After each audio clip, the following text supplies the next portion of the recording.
Hey everybody, this is Brian with Bear Cards 34. Today I'm coming at you with a show and tell video for the 1987 Topps football card set. This is where I do a deep dive into the players behind the set from 1987. So what we're looking at here with the 87 Topps football is a 396 card set. When you would purchase a box of this, you would get 36 packs per box, and each pack would contain 15 cards. I've highlighted this one right here. This is the Steve McMichael 1987 Topps card. On the front, you'll notice it'll have two flag or banners that you'll see here. One with the team name, one with the player name, along with the position of the player. The thing that was nice about these as far as for the condition of the cards was that the previous year had the green border with the white stripes, and the 85 set had the black border. So these are often, you can find these in nice condition, especially compared to the ones before. You're also going to get this NFL Shield, which will have statistics, or in the case of a lot of the defensive players, biography information. And it has the red stock background for the card.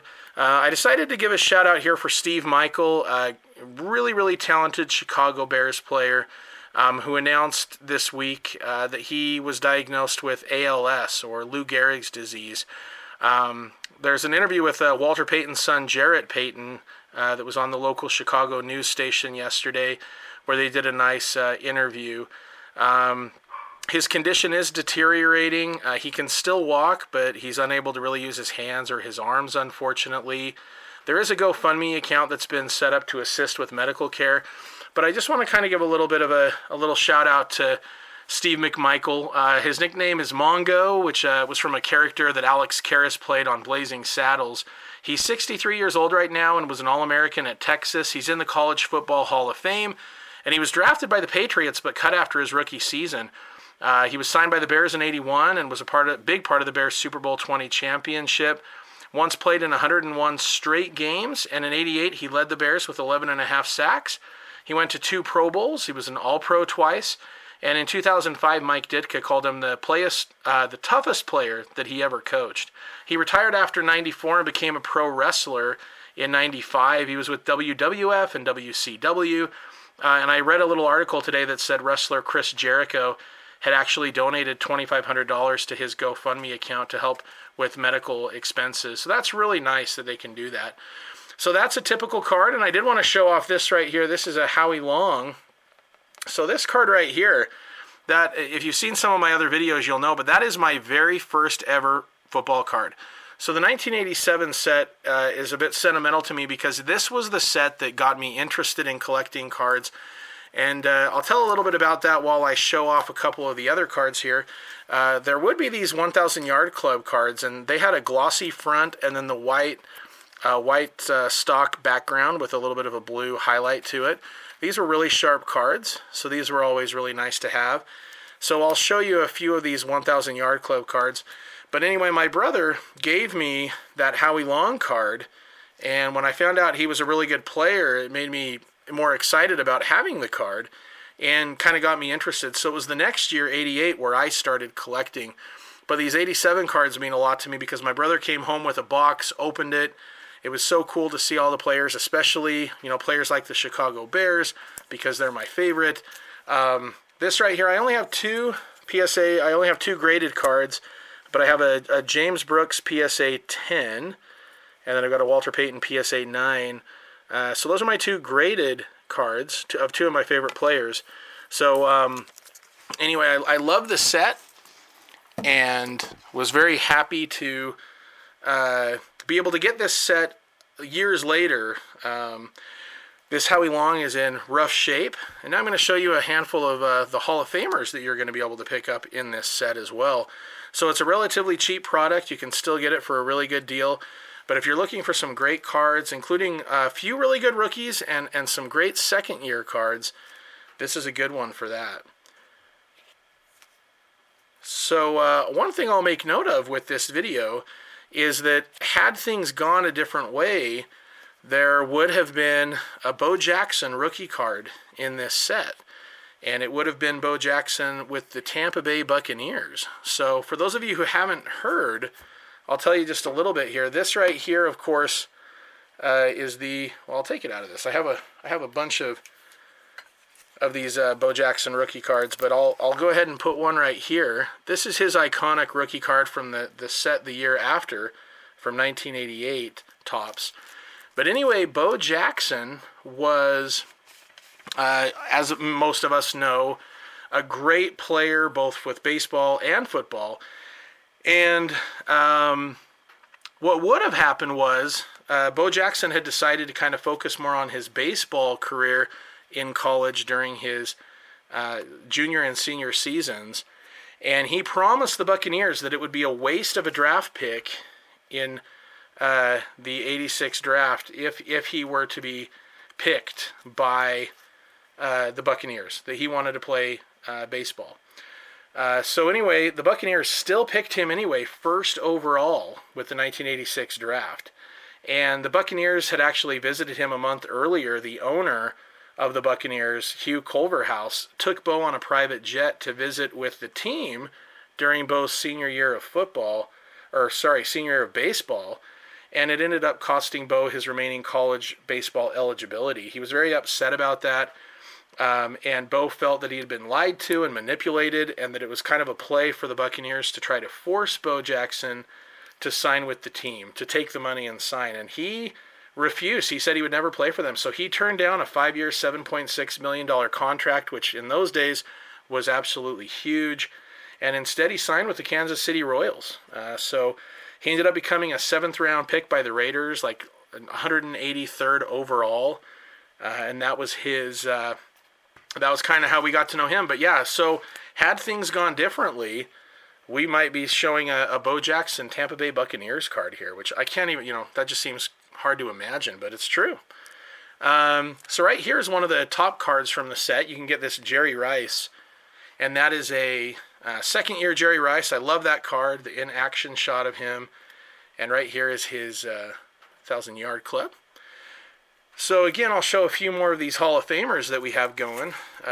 Donnie Shell, Reggie White, Warren Moon with the Oilers, the great tight end Kellen Winslow, James Lofton near the end of his pack. In fact, that was his last card with the Packers.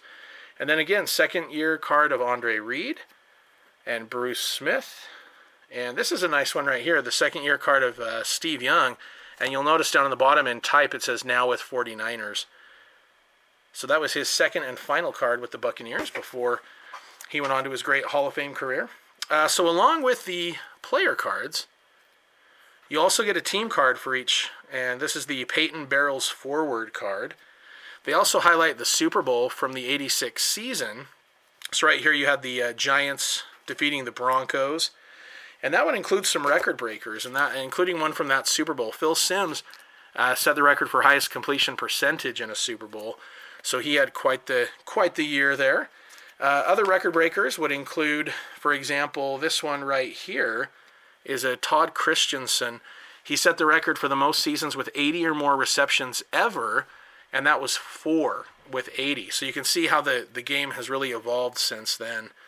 Charlie Joyner broke the record for the most receiving yards of all time in a career, which Steve Largent soon after passed. The passing leaders card, you've got Tommy Kramer and Dan Marino.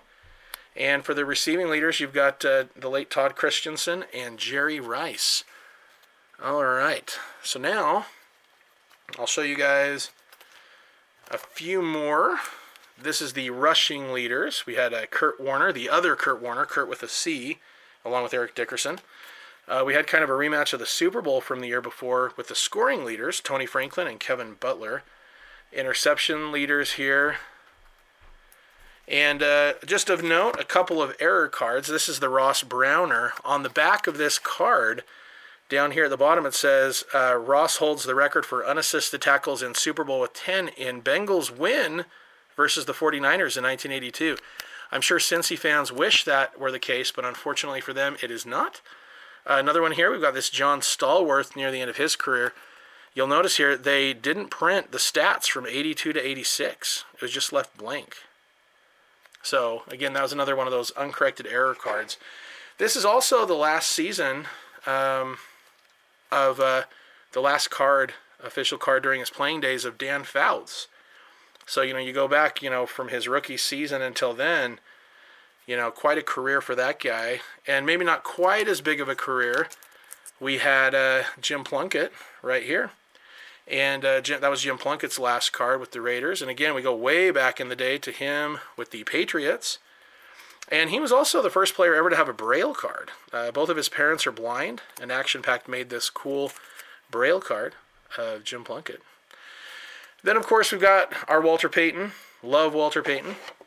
And if you've followed my channel recently, I've been trying to pick up a few of these Walter Payton Chrome cards, and that includes this one right here from 2001. And they also, Topps back in 2015, made these 60th anniversary cards, and I pulled one of these back in the day of Matt Stafford, who's now with the Rams. So kind of a nice little card to have there. All right, I always like to show some local players, and I want to let you guys know, by the way, I have 3 packs of 1987 Topps that I'm going to open up at the end of the video here. So, getting into the locals now, this guy right here, Dave Archer, he went to Snow College, and the reason I mention that is kind of cool. That's a small little town in Ephraim, Utah. He played his first 2 years there, and then went on to Iowa State and ended up in the NFL. He was even the MVP of the World Bowl II with the Sacramento Surge. But he spent his first 2 years at Snow College here in Utah. This is Bruce Hardy. Dolphins fans from back in the day may know him. He was born in Murray, Utah, played college at Arizona State, but he was a 9th round pick back in the late 70s of the Dolphins and played his whole career with them. Then we've also got Eric Hipple. Now, Eric Hipple played for Utah State University. That's the college I went to. So it's kind of nice. He didn't have a trading card of his own that year, but he was part of the Lions team card. Rulon Jones, another Utah State guy, great player for the Broncos. This right here is Lee Johnson. He had a very long career. This is his rookie card. He played 18 years with the Oilers, the Browns, most notably the Bengals, the Patriots, Vikings, Eagles. Whoa, there we go. I think I just tackled my camera. All right. Hope you guys are all okay. All right, so Lee Johnson, just to kind of let you guys know, he was an 18-year vet, played at Brigham Young University. He was part of the 1984 National Championship team. They nicknamed him Thunderfoot.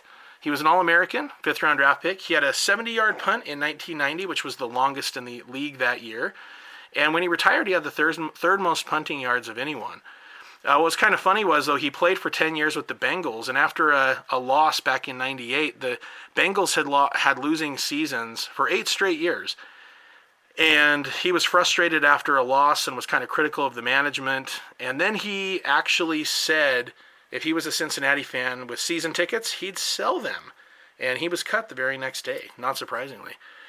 This right here is Tom Homo. This is his rookie card. He played for BYU and was a teammate of Jim McMahon. And one of his coaches at the time was Andy Reid, who was a grad assistant coach at the time. 4th-round pick in 83, 4-time Super Bowl champ, and he is currently the BYU athletic director. So he's probably going to be watching the draft this week with Zach Wilson, kind of seeing there. So again, we've got that Steve Young, played at BYU.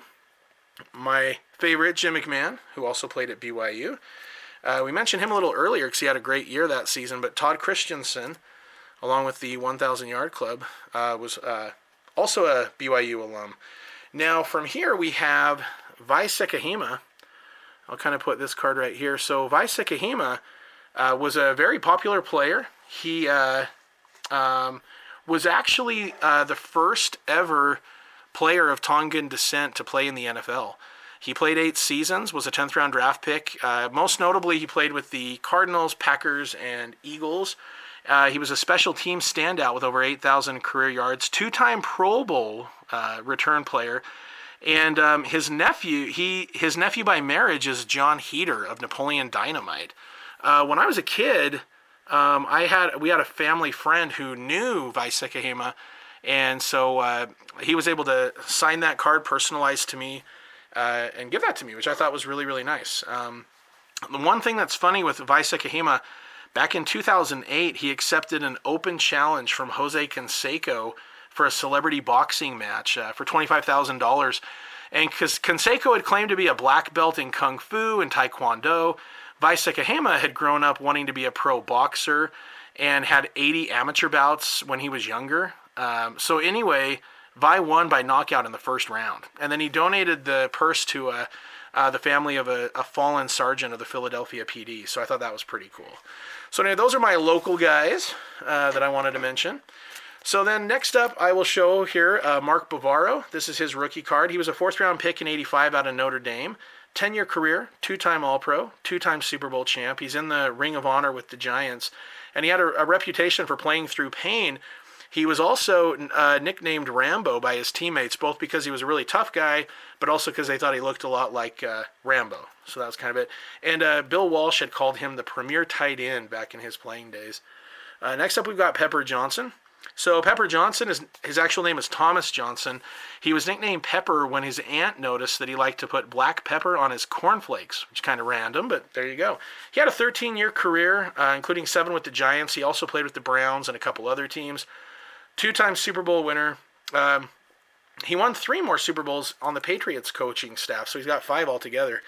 This guy, Ken Bell, he only played 4 years with the Broncos. He was undrafted. He averaged over 23 yards a kick return as a rookie and still holds the Broncos record for the most playoff kick returns of all time with 21. But he was a high school teammate of Steve Young in, I think, Connecticut. So I just thought that was kind of interesting. Nice little second-year card of Bernie Kosar. Same thing here with William Perry. Nice little second-year card. Love William Perry. Go ahead and put him right there. Next up, we've got this right here. This is Dennis Gentry, his rookie card. He played for the Bears. He was an 82 draft pick in the 4th round. Had an 11-year career. He was part of the Shufflin' crew from the Super Bowl Shuffle. And he was a real good all-round player. He's 3rd all-time on the Bears in kick returns. And the year that this highlights, 1986, he led the NFL with 29 yards per kick return on average. So right here, I'll go on to the next group. This will be Doug Flutie. This is his NFL rookie card. Now, he did play, I'll kind of show this here. He did play prior to that with the USFL. So that is his USFL rookie card, along with his NFL rookie card. So with Doug Flutie, he was born back in '62. He had a 21-year pro career, 12 in the NFL, 8 in the CFL, plus this one season with the USFL. Heisman Trophy winner. Had a great Hail Mary play that they call Hail Flutie that you guys should check out sometimes. The Rams ended up still picking him in the 285th pick in 1985, but he had fallen because a lot of people thought he was too small for the NFL. Shows what they know after 21 years in the pros, including 12 in the NFL. But he only played 1 year with the Bears. My favorite Flutie card is this one right here. It's numbered out of 25, but that's a game-worn piece of his jersey. And he only played in, I think it was like 4 games with the Chicago Bears, including 3 touchdowns in those games. But, you know, for Flutie to have that jersey when he only played in those 4 games is pretty nice. So anyway, he went on to have an excellent career with the Bills, played with the Patriots multiple times. He actually, what was it he did? A drop kick, right? It was like he completed a successful drop kick, which was the first one since 1941. So that was kind of cool that he was able to do that. Just real quick, I'll show, this is a Kelvin Bryant rookie card. I'm just making note of that because he was the very first ever United States football MVP.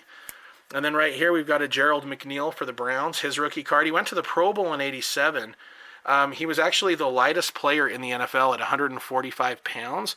And he says there were times when he played where he thinks he was down to 125 pounds. Next up we've got Hall of Famer Charles Haley, 5-time Super Bowl 100-sack club. Johnny Hector, I just mentioned him because in '87 he led the NFL with 11 touchdowns. And he's kind of underrated. He had over 4,000 rushing yards in his career, 41 touchdowns. Jim Everett, 3rd pick of the '86 draft, 12-year career, made the Pro Bowl once. He was the 2-time passing touchdown leader. The thing I most know him from is from a Jim Rome altercation. Back in '89, he had a game in the playoffs against the Niners, and he collapsed to the ground because he'd been getting knocked over like crazy. And they call it a phantom sack, where he just kind of like covered up and fell to the ground, even though there was nobody on him yet. And so Jim Rome had referred to him as Chris Everett, who's a female tennis player. And Jim did not like that and dared Jim Rome to say it again. And Jim Rome did say it again. And so Chris Everett, or sorry, there I go. Jim Everett went after him, threw a table, shoved Rome to the floor. It was pretty intense. Yeah, so check that out. Maybe I'll include a link. Jerry Gray, a 4-time Pro Bowler. He was the MVP of the '89 Pro Bowl, and he's the Packers defensive back coach. I just wanted to give a shout out to this guy, Carl Eckern. He's a 5th-round draft pick in '76, had a 13-year career. This is his first card, though, I believe. I went to the Pro Bowl once, but he died in 1990 when he was 36 in a car crash. He was on his way to volunteer as a coach and counselor at a camp for juvenile delinquents near Lake Tahoe called the Rite of Passage. And so every year, the Carl Eckern Spirit of the Game Award is awarded to the Rams player who exemplifies sportsmanship, work ethic, and commitment to teammates. So I just wanted to give him a shout-out. Sounds like he was quite the good guy. Unfortunately, taken too soon. Tim McGee, 10-year career, 5,200 yards, led the NFL in kickoff return yards as a rookie that season of '86. Gary Zimmerman, Hall of Famer, Super Bowl champ, all '80s and all '90s team. This right here is Napoleon McCallum. He only had a 6-year career. He played in '86, but then he actually went to Navy, and during '86, he was playing with the Raiders while on active duty, and he ran for over 500 yards even with Marcus Allen on the team. But then the Navy sent him to sail in the Indian Ocean. He served in the Navy until 1990. He did rejoin the Raiders and had a playoff game in '93 where he had 3 touchdowns against the Broncos. But anyway, and I remember this game in 1994. There was a Monday Night Football game, and he was tackled by Ken Norton Jr. and had a horrible knee injury. I looked it up, and it said that he hyperextended his knee, ruptured his artery, tore 3 ligaments, tore the calf and hamstring from the bone, had nerve damage, and was told there was just no chance to return. He almost had to have his leg amputated. But anyway, he lives in Las Vegas and was a community developer and actually helped kind of with the deal of getting the Raiders into Vegas. And that right there is an autograph he sent me when I wrote to him in the early '90s. So I always appreciate that. Sean Jones, 13-year career, 113 sacks, Super Bowl with the Packers. John Offerdahl was a great player. He was a 5-time Pro Bowler, 2-time All-Pro. Had to retire after only 8 years, though, because of injuries. And then Herschel Walker right here, 82 Heisman winner. He ended up being a great player with the Cowboys, over 1,500 yards rushing, 500 receiving in '88. And again, he was also part of that, that USFL trip where we had a lot of great players who were playing for them for their first couple years. He was traded to the Vikings for 5 players and 6 draft picks, one of which led to Emmitt Smith being drafted. So he kind of was a part of the Cowboys' rise to fame just by that trade. This is Mike Sherrard. He's a guy who, played through injuries his whole career, many, many injuries, broken bones, pretty sad overall, really. But I wanted to give him a shout out because, again, when he had come back from some injuries and he was on the Niners, he sent this to me. So I thought that was pretty cool. We've got a Reuben Mays right here. He was a rookie who ran for over 1,000 yards that season. Eric Martin right here is a rookie, 7th-round pick, but he went to the Pro Bowl once, had over 8,000 yards, part of the Saints Ring of Honor. That right there is Randall Cunningham. Again, this is a guy who had a great career. Injuries kind of slowed him down. I think he probably would be in the Hall of Fame had he not been injured multiple times. But he did come back from those. He was great with the Vikings. He had a 90-yard punt launch, which is pretty cool. Keith Byers, 13-year career. Very, very good receiving running back and fullback. Leslie O'Neal here had a nice career as well. He was part of the Chargers Hall of Fame, had over 100 career sacks as well. And then the last one I'll show right here is the Jim Kelly. This is a guy who was the 14th pick in '83 by the Bills, but he went to play with USFL for 2 years. I've got one of his USFL cards right here. And he was great, right? 4 straight Super Bowl appearances. His number 12 is retired, 5-time Pro Bowler. He collects sports memorabilia, by the way. He's a big fan of that, so has quite the collection. There's even a card from back in the day, a Pro Line card that kind of shows that off. Okay, so I hope you guys enjoyed that video. I'll definitely be back with more in the near future. And now I'm going to rip, quote unquote, $3 looks like there. All right, not when they first came out though. Okay, so this is the 1987 special 1,000 yard clubs included. I'm hoping to get Walter Payton or any bear, really. Jerry Rice second year would be nice. And you'll always see, luckily it was a punter, thank goodness. The damaged card right there. All right, so here's our 1,000 yard club card is Altoon. Then we've got a Colts. Look at that stadium. That's crazy. Stark High and Far. We got a Bill Kinney for the Chiefs. Hugh Green. James Brooks, my guy. Very cool. Henry Marshall. Phil Simms, record breaker. Chuck Long. Rich Carless. The late Andre Waters. David Logan. Chris Washington. Dave Jennings. The late Dave Jennings, punter. Keith Willis, and a Hobie Brenner. So I like getting the James Brooks card. That was pretty cool. So let's see what we get here with our next one. All right. And it's Hall of Famer Gary Zimmerman that gets the brunt of the gum this time around. Oh, I saw a bear. That's a good thing. All right, we got George Rogers. I think he was the Heisman Trophy winner back in the day. Tony Hill. Lionel Manuel. Gerald Riggs. He was very good for a while. Kelly works the ground game. Very cool. Ken O'Brien, pretty decent quarterback. Pretty good quarterback, really. Ruben Mays, rookie. Mike Wilcher. We've got a Mark Bavaro. Oh, hey, Jim McMahon. There we go. Go Bears. That's a nice one. We've got Nelson in motion. Tony Nathan.